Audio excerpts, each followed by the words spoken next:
Welcome everybody to the last day of week 3. And before we get into logical implications, our topic for today, I want to show you a little bit about Facebook, because Facebook's been in the news recently. Their stock plummeted like 25%, wiping out $150 billion in value or something ridiculous like that. And I've a lot of my friends have been talking about like ADHD online, and so now I'm getting like all these ADHD ads on Facebook. And I don't know if you know this, but you can click on why am I being shown this? Why am I being shown this ad? And it'll take you to your ad settings in Facebook. And so you can actually turn off a lot of the things they turn on by default. So you can disable ads from partners, which is other websites. You can, by default, I think it'll use your employer and your job title and your education to advertise to you.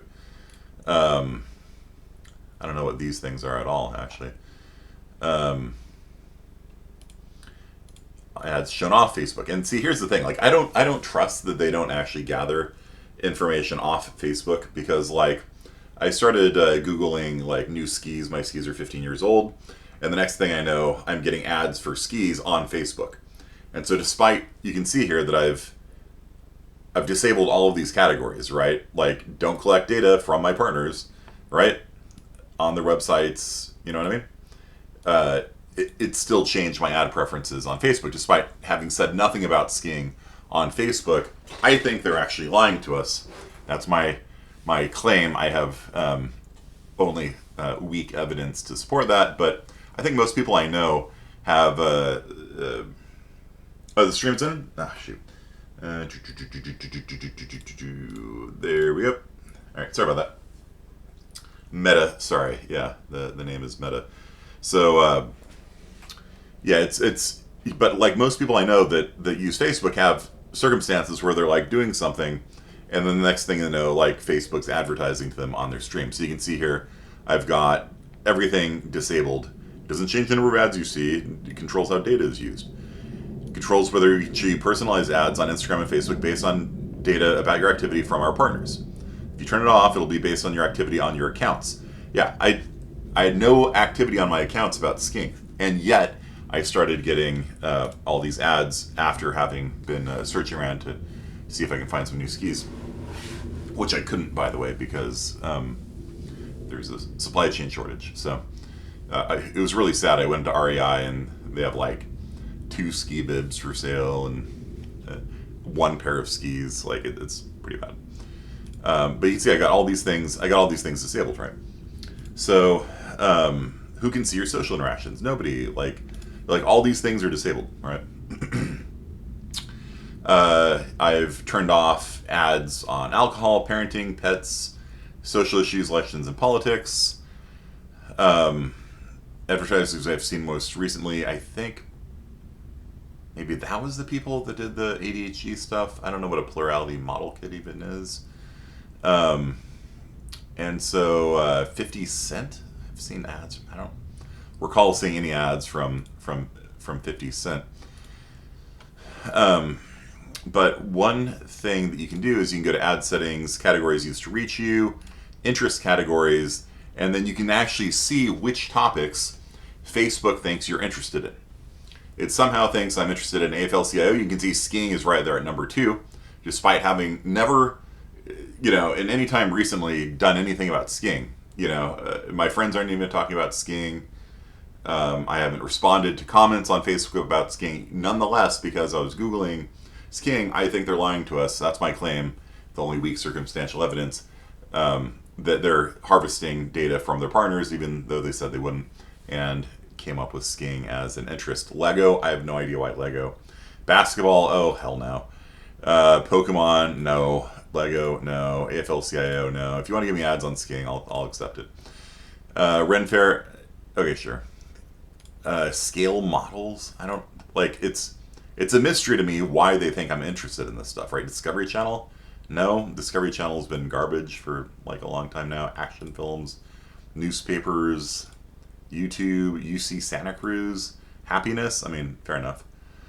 Studio Ghibli, Yeah, we'll leave Studio. Again, I'm never going to remove Studio Ghibli. I don't even care. Jedi, Nicholas Taleb. He's the author of The Black Swan, a great book. Pets, Rugby League. Like, it's actually bizarre to me that the film Cars, which I've never even seen, like Denver Nuggets. Like, I don't even know how they're coming up with half this stuff. Square Enix will leave on there. Rockstar, Game Boy, live action films, kids, the film kids? No, definitely not. Bees, Fun, Warwick Davis. It's just kind of baffling to me how they come up with some of this stuff. Tampa, Florida, Castle. I've never seen the TV series Castle. Right. Black Angels are pretty cool. Like 90% of these things, they just come out of nowhere. So, anyhow, before we get on to implications, I wanted to show you that so you can control the knowledge that Big Brother has about you if you use Facebook at all, which I don't necessarily recommend. So, you haven't watched Cars? I'm dropping this class. I know the guy that made the video game for the Wii on Cars. Does that count? How are they able to store this much data about everyone? They have massive amounts of data centers. So Google and Facebook have just incredible amounts of data on people. And so when you go to a website that has Facebook embedded on it, they know that you're there and they track you on it. And so, any website that allows you to log in using Facebook, things like that, it's all part of their information gathering process. And as you can see, sometimes it works too well, such as with skiing, because I think they violated their privacy agreement there. And then sometimes it works terribly because, most of those topics are just have no interest in me whatsoever, and I don't even know where they came from. Okay. So, how come it is I could be talking about something and I even type anywhere on my phone and computer, then it pops up as an ad on social media. So, what Facebook used to do actually is it actually used to leave the microphone on at all times. So it actually ran like a background process that was constantly listening on the microphone and making recordings of you.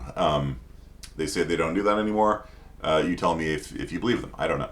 Like I haven't done a technical analysis on the topic in the past X years. So, but yeah, they were caught doing that. It also drains your battery, right? Because it's a they said they were doing it because if you listen on the microphone, then it doesn't put your app to sleep, right? Because if your app runs without being foregrounded for a while, it puts it to sleep and then it reduces the responsiveness. And so they're saying that it was because by listening on the microphone, your messenger would work more responsively, right? But it was also making recordings. So you don't believe they still listen?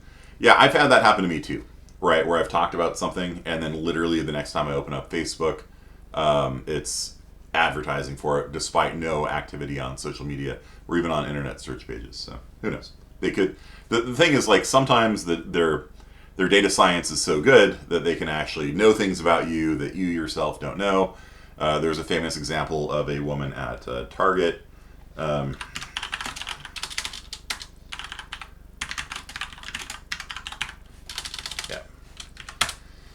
So basically, their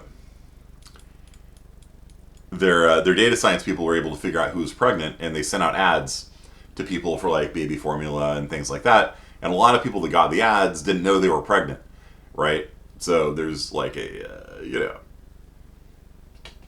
probably some ethical considerations in that, right? So Target was able to identify the trimester, the baby's approximate due date. The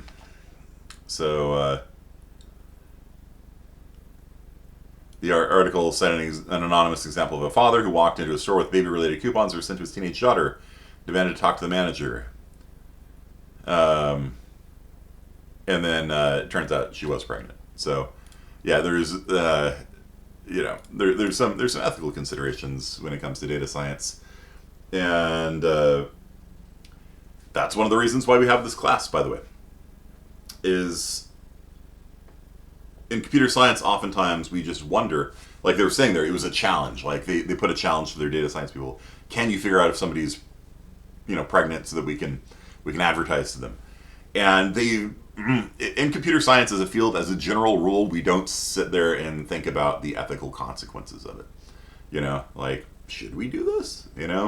Maybe, could somebody get shot? If they, you know what I mean? Like, it's actually one of the worst things about computer science as a field is that most people haven't taken this class, and so they'll just be like, yeah, I can do a little model in Python, and we can figure out who's pregnant and not, and so yeah. So thank you for taking this class. All right. So today's topic is implications. And we'll be moving on into social issues in computer science on that topic of ethics starting next week. So we are going to continue our discussion of truth tables, and we're going to be talking about a new entry onto the truth tables today called the implication. Then we'll talk about some logical fallacies for the first time. Logical fallacies are a huge topic in this class. Okay, so a conditional is, you might have heard in computer science, there's something called an if statement. If then, right? If you have never done programming before, and we will get to programming, I promise, after social issues, then we'll cycle into our third topic, and then we'll cycle back to critical thinking. Like we bounce around, like I said. Even if you've never done programming in English, you might use the words if and then all the time, right? If that person says that to me, I'm gonna quit. All right. So think about that. Like if my manager asks me to work overtime one more time this week, then I will quit. So let's think about that statement, right? If then, if the manager, and let's say you're telling the truth, right? So if during this week my manager asks me to work overtime, then if I'm not lying, I will quit. Okay? What if he doesn't ask me to work overtime, but he curses me out in a meeting, and I quit anyway? Did I lie? So what I promised you this. I promised you, if my manager asks me to work one more day of overtime this week, then I will quit. But what actually happened was we had a meeting, and the manager's like, F you, Bill. I'm like, I'm out of here. Did I lie to you? Did I promise that I would stay if I wasn't given overtime? What do you think? I didn't promise that I would stay. I just said, if they make me work overtime, I'll quit. I didn't, like, I could quit for other reasons too. Like, they curse me out, peace, I'm out of here,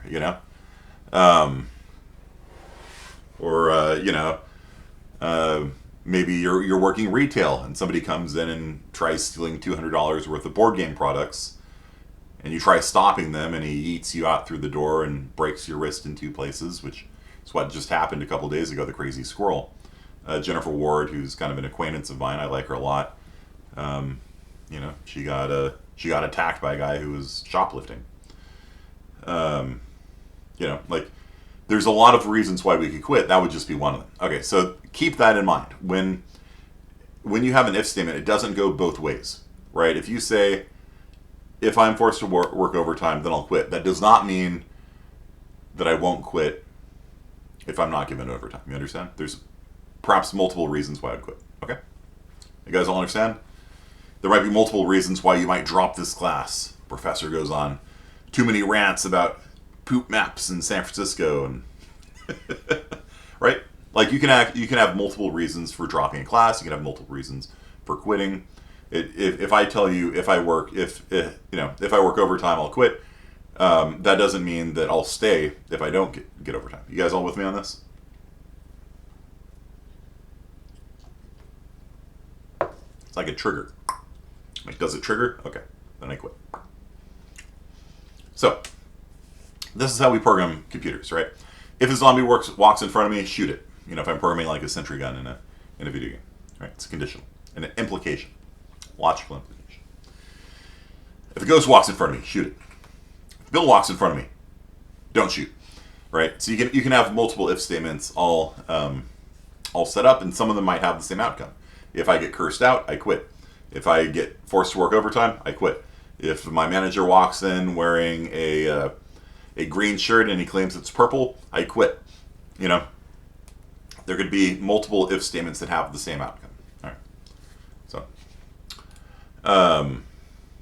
So here is the truth table for if you are lying when you make a conditional. Okay. Not if the shirt is blue.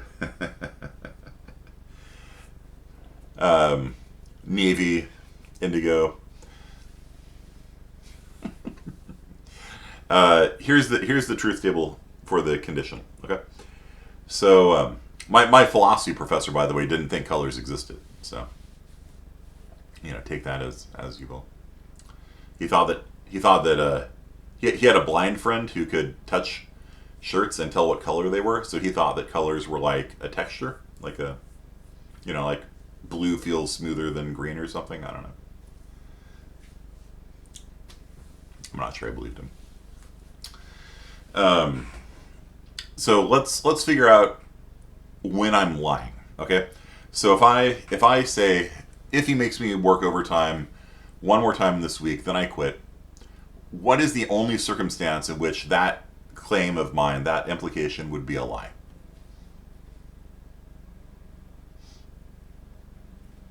If I say, if I am forced to work overtime one more time this week, I'll quit. What is the only way to turn that for that statement to become a lie?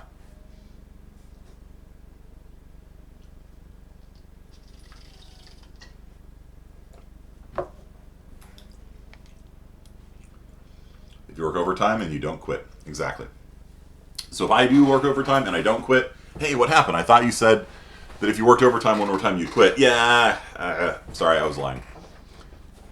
Right? That's the only circumstance. So X is I'm forced to work overtime. Y is I'll quit. The only time that if X, then Y, it's represented by a little arrow like that. The only time that implication is a lie is if I work overtime and I don't quit. You guys with me on this? Right? Like that's the only way that statement's a lie.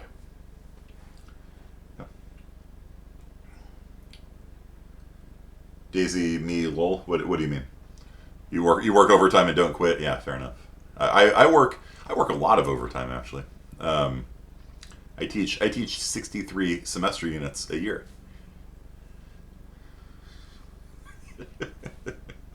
It's a lot. So if I work overtime and I quit, then I told the truth. Right? Got my promise. Now, Sad Life. No, I really like it, and this class is actually overtime for me. I'm full time at Clovis Community College. At Fresno State, they just asked me to pick up the load after the instructor quit, and I just really like teaching this class. I don't know if you guys have figured that out by now, but I do have a lot of fun teaching this class, and getting to mess with you guys is the best. So these two rows here are the ones that confuse people. Okay, the bottom two. So what happens if I don't work overtime? If I'm not made to work overtime, like take off the rest of the week, and I quit anyway. Did I lie?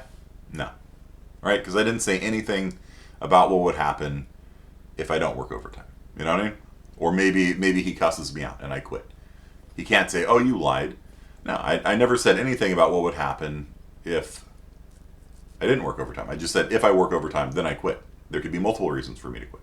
Okay, and that's this row here is the one that gets everybody, because in English a lot of times it's like with the exclusive or. If we stress the word if, we mean if. Okay, we mean if and only if. IFF. Okay. If you clean your room, I will take you to Disneyland. That has a very strong implication in English. Our English brain will screw us up here. If you clean your room, I will take you to Disneyland. There's a very strong implication there that if you don't clean your room, you're not going to Disneyland. You know what I mean? Do you guys feel that? Like, you know, if you don't clean your room, you get punishment. That has a very strong implication that if you do clean your room, you won't get punishment. You know what I mean? And this is like with the inclusive and exclusive or. In English, we put a stress on it. If you don't do what I say right now, Missy, you are going straight to your room. And then the kid's like, okay, fine, I'll do it. All right, go to your room. What? But you just told me you just told me like if I don't do what you say, you're going to send me to my room. I'm like, hey, I'm a logician. I never said what would happen if you did do what I said, right? And the kid would be like, what? That's not fair, you know? And that's because in English, when we stress the word if, that means if and only if. And if it's if and only if, this line here is false. Right? It means the implication goes both ways. You guys understand? But by default, the if and only if is represented with an arrow pointing both ways. Okay. So this is that third line right there is the line that always gets people. Okay. Always gets people, and you'll be given lots of quizzes on this topic, and it might very well get you as well. Okay. So just be aware that if I say if I work overtime, I'll quit, doesn't mean that I can't quit for other reasons. Okay. Thumbs up.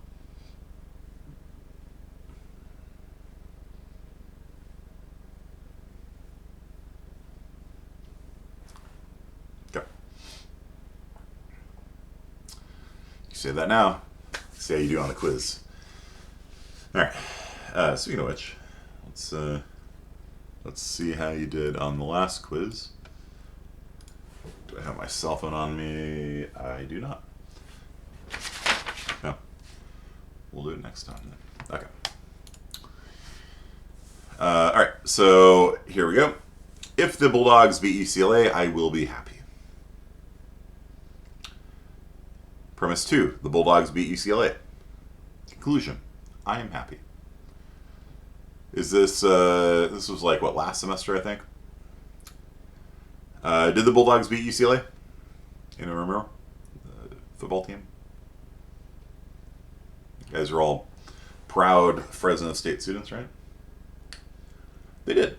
So, premise 2 is true. Premise 1, I don't know. I mean, I actually don't care about it. You were there. Oh, yeah. That was cool. I was actually down in Pasadena that weekend, and it was weird seeing all these, like, Fresno State, like what? So, if that's the weekend I'm thinking of. Anyhow. So, yeah. So, I don't know. Let's say premise 1 is true or something. I don't know. So, does the logic follow? Is this a valid argument? If X, then Y. X is true, therefore Y. What do you guys think? Valid or invalid?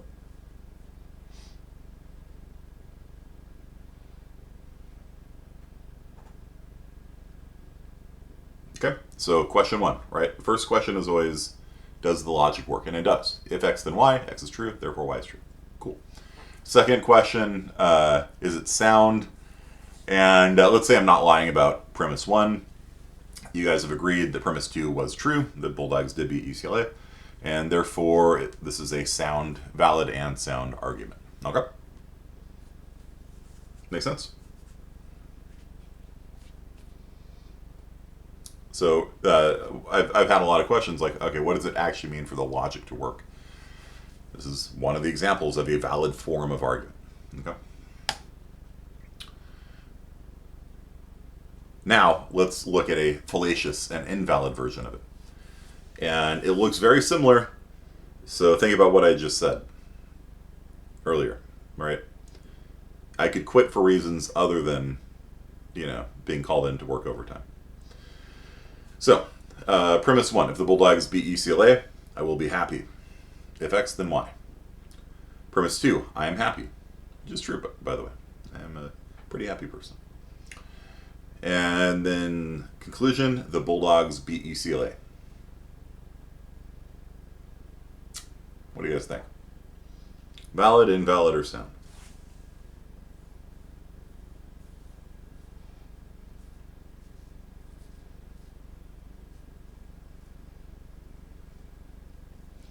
It is invalid. And the reason why it's invalid is because the implication doesn't work the other way, right? This is what I was talking about. Sometimes in English, and a couple of you said valid but not sound, the reason why...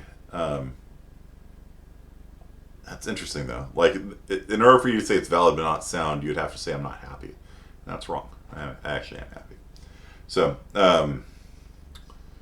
the reason why some of you would say that is because in English we would say if they beat the Bulldogs beat UCLA, then and only then will I be happy. And that's what we mean when we stress it. I'm happy. Well, clearly the only reason you could be happy is the Bulldogs beat UCLA. So that's a fallacy, right? So that's a fallacy. There could be many reasons why I'm happy, just like how there could be many reasons why I would quit my job, right?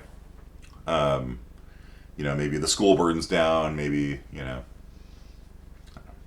So, if the Bulldogs beat UCLA, I'll be happy. I'm happy. Doesn't tell me that the Bulldogs beat UCLA. Might have. It's possible they did. But I could have, as you see here, I could have eaten Moose Tracks ice cream. There could be lots of reasons for me being happy. So the form of this argument is very slightly different from the previous one. The previous one, the form was X implies Y. X is true, therefore Y is true. With this one, X implies Y. Y is true, X is true. Wrong. Invalid. This is wrong. And the reason why so many people fall prey to this fallacy is because of our English brains. Our English brains are, not logical, right? We are not logical creatures born out of the womb. You know what I mean? Like, nobody's born a computer science major thinking in binary and writing programs at a young age. Like, you have to be trained in it. And that's why this is a college class. You have to train your brain to be logical and thoughtful and rational and to be able to look at an argument and be like, that's wrong. You know what I mean? And after you take this class, you're going to be able to go onto social media like, that's a fallacy. That's a fallacy. And you'll be surprised by just how much BS you will detect in politicians and the media and your friends on social media and things like that.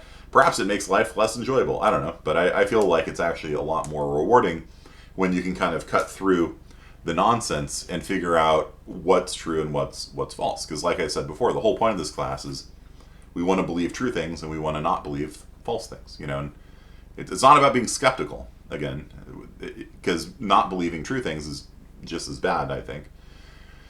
And when you understand the way the universe works, like, life tends to go better for you.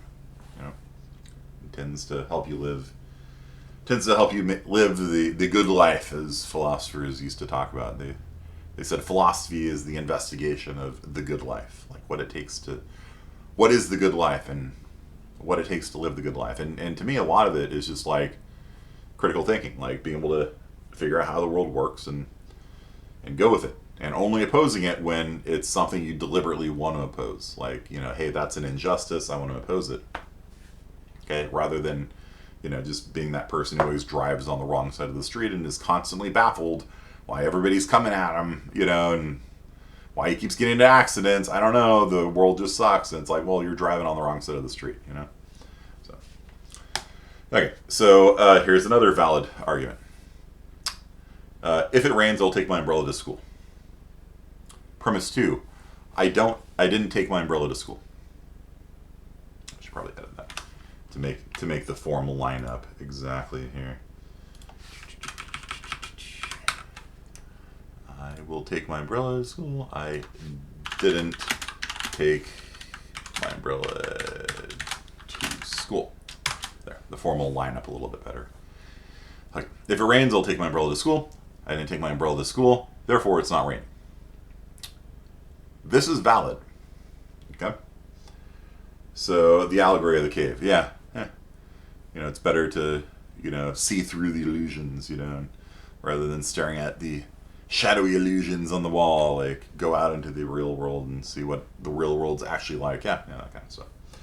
So, so this is actually valid, and it looks at first glance very similar to the other one, right? The invalid one, right? X implies Y is true, therefore X.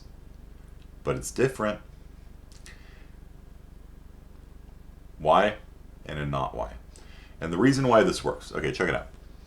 So like, let's say that I tell you, if I work overtime, I quit. And next week, you're like, oh, you didn't quit. You can deduce from that I was not made to work overtime. Because if I had worked overtime, I would have quit. Right? So if X implies Y, if Y isn't true, then I know that X can't be true. Because if X was true, I would have quit. So if I show up, they're like, oh, they must not have made you work overtime, assuming you're telling the truth. Right? So if I promise you and I'm telling you the truth, if I work overtime, I'll quit, and you see me next week and I'm still at work, you can know, logically, deductively, that I was not made to work overtime last week. You guys understand that? Because if I had worked overtime, I would have quit. Because I didn't quit, you know that I didn't have to work overtime. What do you guys think? It's called Modus Tollens, or I've heard it called Modus Tollens before. This is a form of argument. And the one we did before, the pure deductive argument, if X then Y, is called Modus Ponens. Okay? These are very famous words that everyone should know. Okay? And then the argument, the fallacious argument, is called affirming the consequent, and then we're about to have denying the antecedent. So those are the four combinations of implication style arguments. And two of which are valid, two of which are invalid, and it will be your job as a CSI 1 student to recognize which is which.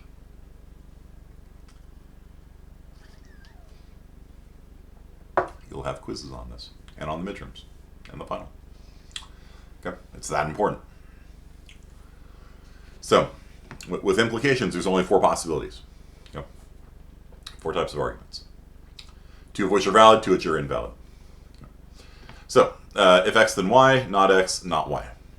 So, because if X happens, Y would guarantee to happen. Because it didn't happen, I know that X didn't happen. Okay.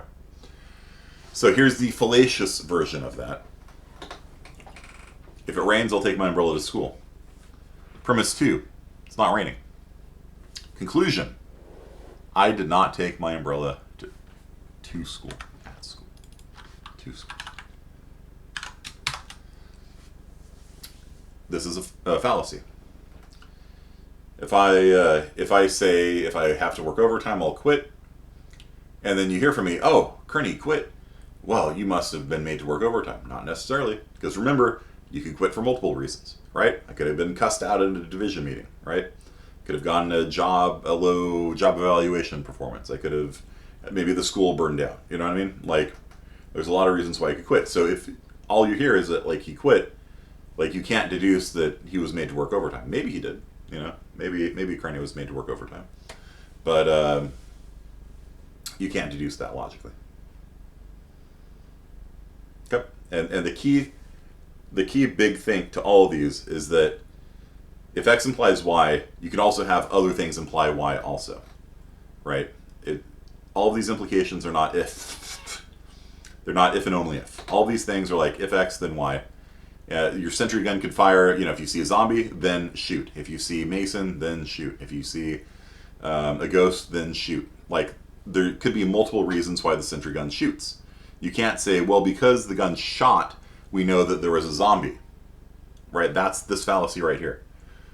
This fallacy right here is saying, well, because we heard the sentry gun go off, it must be a zombie. Could have been a ghost. It could have been Mason. Could have been a ghost.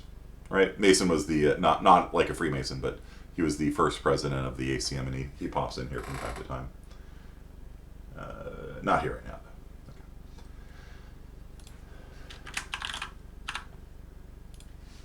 That guy. Okay. So, do you guys understand that? So let's say there's 3 different things that could cause the sentry gun to fire. If you hear the sentry gun fire, you can't just say, well, it was that one. It was the zombie. Right? That makes sense? That would be a fallacy. So Mason, if we had a sentry gun, I was just mentioning you. He's on in. Yeah.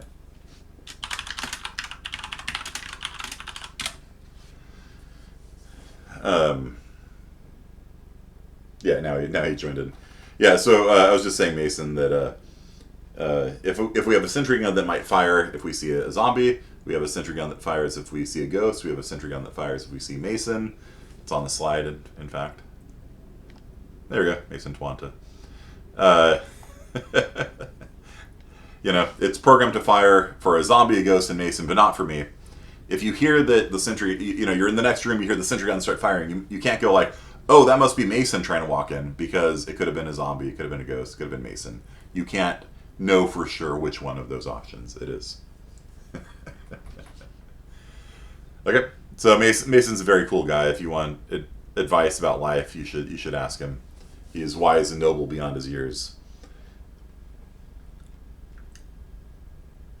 Like, if you want to know anything about college, the dude's been in college longer than anyone I know, so he knows all about college. Okay. Any questions about affirming the consequent?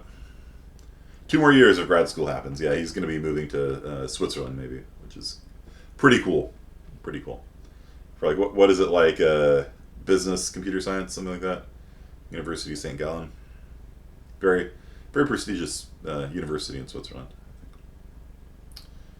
Officially masters in CS. Okay, but it's not like a business school. I think University of St. Gallen is famous for its business. I think so.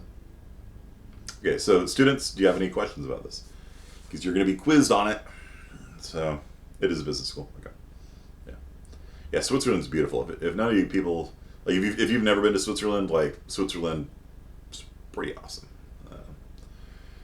It's probably my favorite country on the planet to go to as a tourist, other than Japan, maybe. Japan's got its own thing going on. Nope, no questions about this? All right. Been to Zurich? Yeah, Zurich. That's where I actually flew home from. Somehow I got a first class flight from Zurich to LAX for like $350. I was like, yeah, I'll take 2. Thank you very much.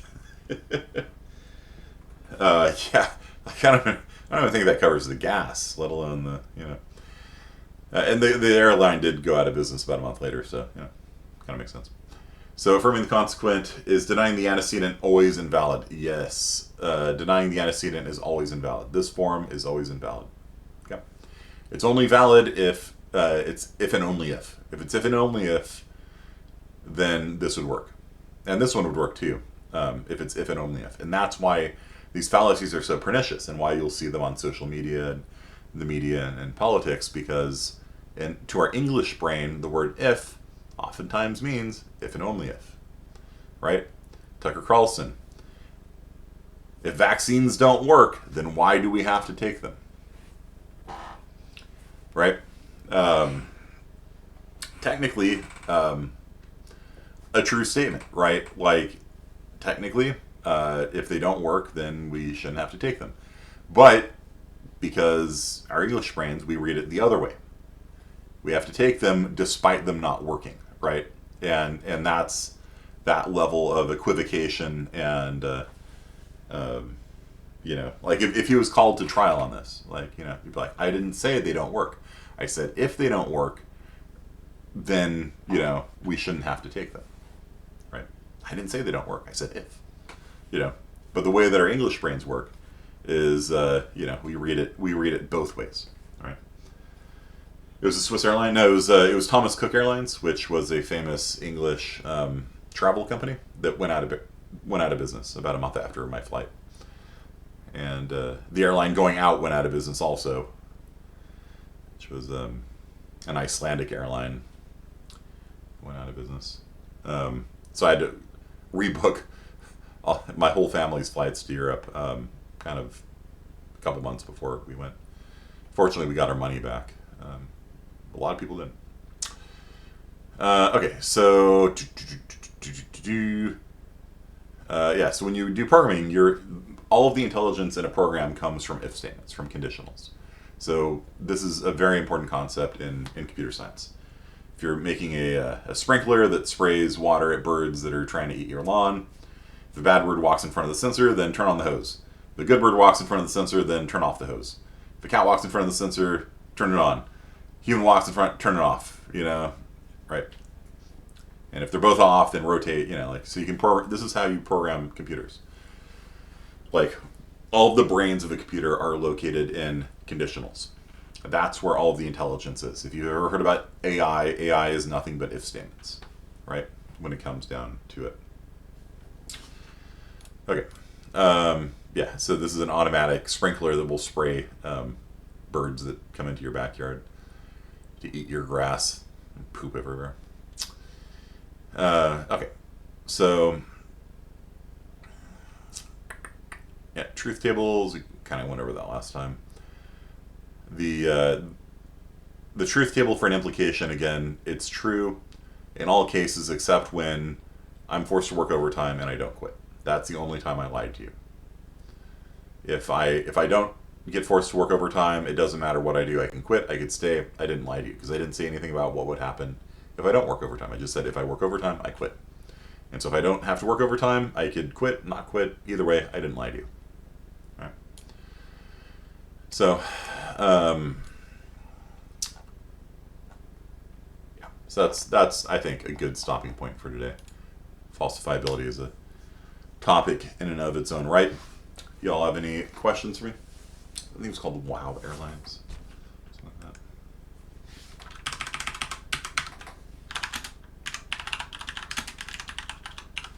Yeah, 2019 they went bankrupt. So like you could have flown to Europe, and then the airline's like, nope, we don't exist anymore, and then not have a flight back to the U.S. Yeah. Yeah, I only found out the airline was in trouble because I had like half my family booked, and then I went to book more tickets when more people wanted to come to Europe, and like the WoW Airlines site didn't show Los Angeles as one of their cities they flew from. And I checked my ticket, and they still said, "Oh, you're flying out of LA." But I'm like, I'm looking at their website, and like it didn't even appear on their website anymore as like one of their cities. And I was like, "What's going on here?" And I dig into it, and they lost the lease on their airplanes. Like they literally didn't have an airplane that could fly from LAX to Iceland. And I was like, "Oh, that's not good."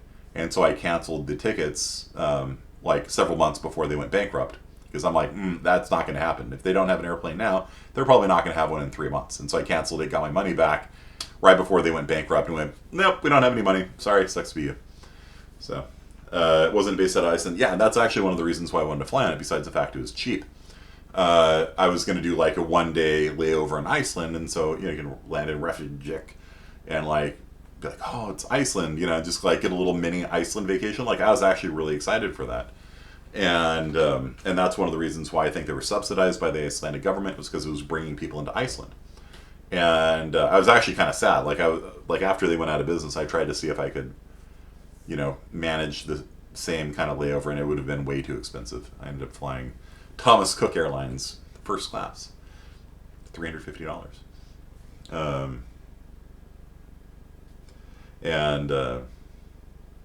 Yeah, that went through Manchester of all places. I don't know.